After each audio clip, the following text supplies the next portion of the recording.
Today we're going to focus on stories of the past. Now, you can approach this project in a couple different ways. And that is going to decide how you are going to prep for this project, right? So, you can focus on big picture moments and how they made you feel, or which people have influenced you. You can talk about any difficult decisions and journal about how you overcame that, and just big picture moments. The other way you can do it is think chronologically. So that's how I'm approaching my book. So what I did is I sat down with a timer for 3 minutes originally, and I just brain dumped. I thought about, from the very beginning to present, things that I remember. Honestly, my memory is not that good, but the things that I remember were influential. So anything that I can remember or describe or talk about, they got put on this massive list.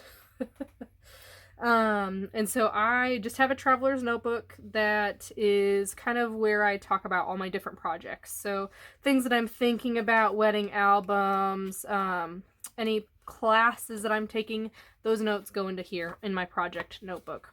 So I brain dumped, and once I was done with that, I decided to pull out some sticky notes. And what I did is kind of group them. So I was able to group them with like items. So for example, middle school, I talked about the move. I'm going to talk about boys and girls, classes, bullies, those kinds of things on this page.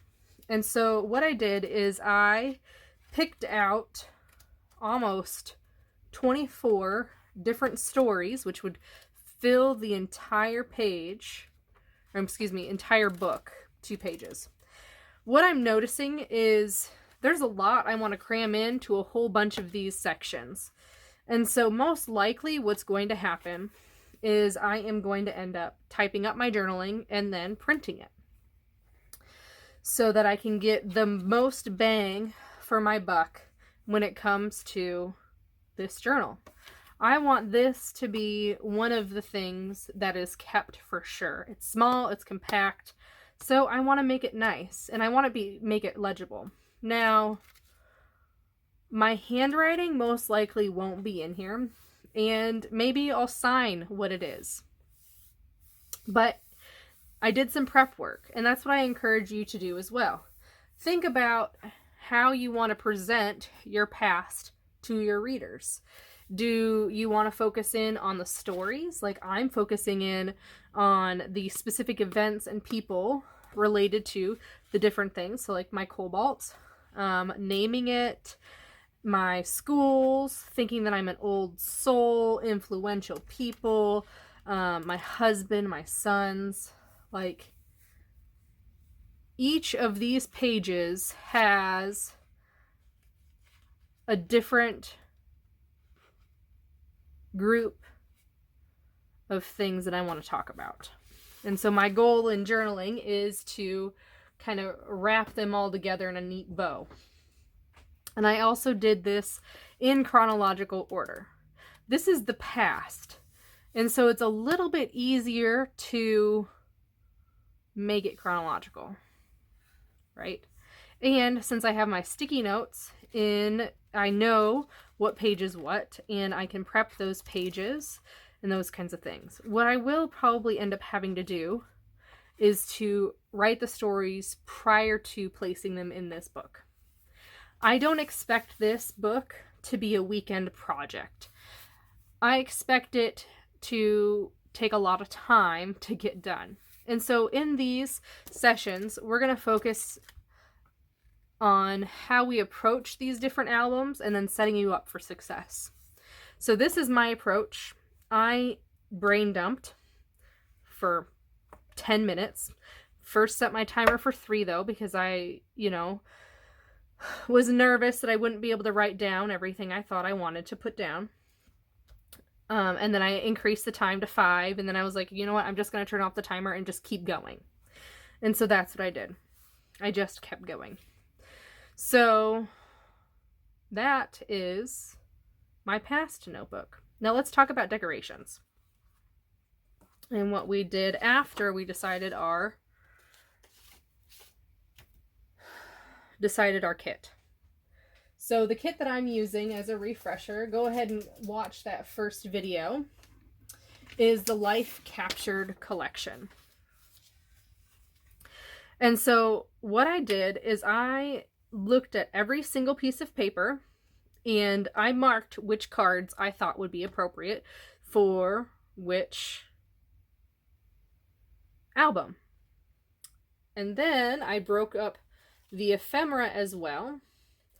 And I created some titles. So I did some work in the background here to try to get this ready to go. So this is my past little baggie. I've got some die cuts. These are the days. November, because I want to talk about my grandpa's and my uncle's birthdays. Been there, done that. Talking about my people, so that's the influential people in my life. And then I've got some die cuts here. So details, love, happy, life, heart, noted, celebrate, documented, yes, moments, 24/7, stories, remember. So these are items I think that really coordinate with the past. And so I've got them in a little baggie. And when I go to decorate or pull out my pages, I'll be able to quickly grab this and put it in here. Put it in my notebook. In addition to cutting out every single thing, I did make sure to go ahead and cut a whole bunch of pages. So these are my pages that I have thus far with this project. Now, looking at just this notebook, I need like 24 of these. So I'm probably going to have to break into some more collections. But for this one specifically, I'm going to go ahead and keep this collection going. And I can pull in other, if I feel like there's paper in my stash that might be more appropriate for the story, I might go ahead and just do that. Like, I can think of, this could be like a school story, like I can grab school paper if I wanted to, those kinds of things. So this is not the end all be all for this project. I just thought it'd be nice to start with coordinating papers and things. So that is that, and I don't even worry about the back. When I made these decisions, I made the decision, and I'm not going to even look at the back. I'm only going to look at the front of these papers. And don't forget, I've got the 6x8 pad, so if I feel like I need additional paper, I'll just go ahead and use that. So let's talk about prepping this notebook. So this is just a standard size traveler's notebook. It's kind of boring, right? I want this to be a project that looks beautiful. So I'm going to go ahead and cover this notebook. So this notebook is 8 by a quarter and 4 by a quarter. So I cut a piece of fancy paper from Live and Let Grow, and I'm going to make this my cover. Now this is kind of like a slip cover. So what I did is I took a 12 by 12 piece of paper and I scored it in the middle. So this is at the 6-inch mark. And then I took my notebook on my scoreboard and I made sure everything lined up to the spine, and then I went 1 tick mark past it. So this would be 4 1/4 plus a tick, so 1/16 of an inch. So that when I go ahead and cover my notebook all the way around without cutting it, it looks like this. Isn't that pretty? That's just, it's just so gorgeous. You can see that gold foiling. It has a beautiful texture. I just really like this. So I will list this down below in case that's something you'd be interested in. Joann's had it on clearance. I don't know if your local Joann's has it still on clearance or not, but that's where I picked up mine for 97 cents. So I for sure, it's textured cardstock with gold foil flowers. Just beautiful. Now, do these flower styles match my collection? No, but it's not going to really matter.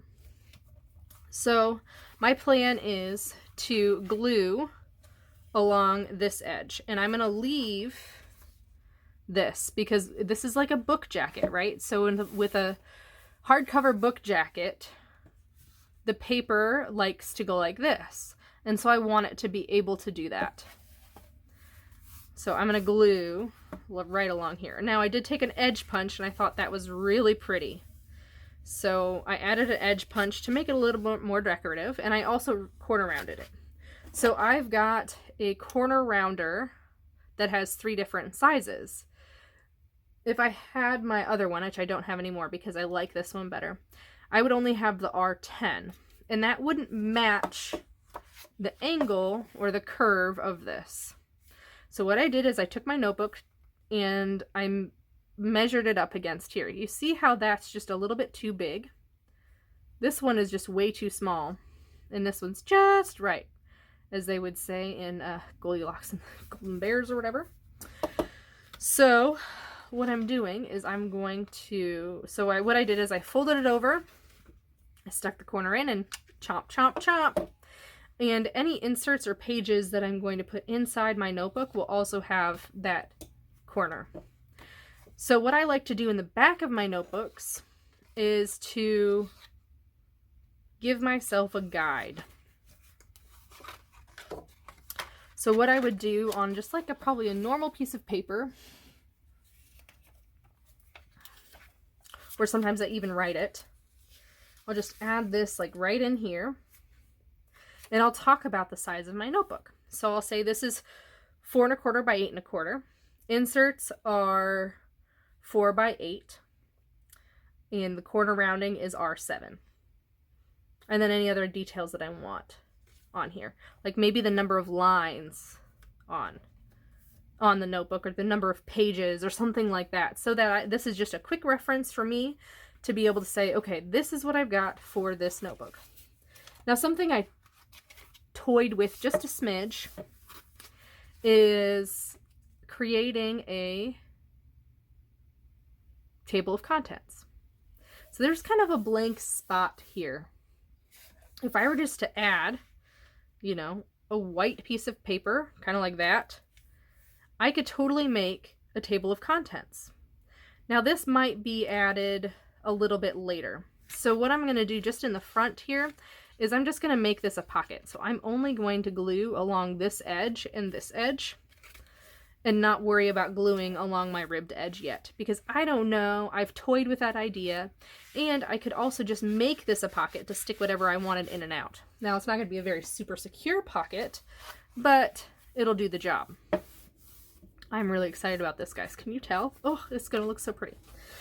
Okay, so slip jacketed my traveler's notebook. Going to add the little details down here about the notebook. Now it's time to kind of decorate. So I Googled some quotes and things and did some work on my silhouette. So there's a quote that says, "The past is a place to learn from, not to live in." And I am having to constantly remind myself that, because there's some stuff that's happened in my life and I'm just not proud of it, and I like to dwell on it. And I need to move on. I need to move on. And it's really hard to do. But anyway, so I thought that would be perfect as kind of my title on my page. However, I feel like it's getting a little bit lost. So to incorporate the craft aspect of this notebook on the inside, I grabbed the craft paper from my 6x8 pad. And I thought that would be perfect to mount my title on. And I think what I might even end up doing is maybe drawing a black outline on the outside of that. Now I do have these extra journaling cards. So if I wanted to, I can take something like this and make it look like it's a something or other. I don't know. You know, I could take this and put it on top of here or something along those lines. I don't know if I've got anything that has omnidirection. Not really. I could take this pink. That'd be kind of cute. I could totally take the pink and add it. Make it just a little bit bigger, you know? Something like that. Just so it differentiates this white from this white. I really don't like when my whites don't match. And this is just a little too bright for what this is. So, well, it's okay. But I still feel like it just needs something. Something. So, I encourage you to actually put a title so people know what notebook they're reading. On the inside, I do have an additional title page. I personally do not like writing on this page. It drives me nuts. I always leave it blank for whatever reason. Even in my scrapbooks, this page blocks my creativity 1000%. And so I went digging through my stamps and I found one that said a story with heart, but it didn't fit. It was actually too wide. So width was over here on the left, A was over here on the left. So I went into my silhouette and I designed this. And notice that these fonts are the same. I purposely picked 2 fonts that I thought I would like throughout the entire thing, so it's consistent in the design. So this is going to be my first page. I grabbed one of my inserts that's 4 by 8 and I rounded the corner to match. And then I'm going to plop it right here. And then I'm going to plop this right on top. And that is going to be my first page. Bada bing, bada boom. That's why I thought I could get away with having, you know, a little something right here as a table of contents. Because I'm bringing that white over here. Just something to think about as we're going through this project. So next time we will go through and actually create one of these pages.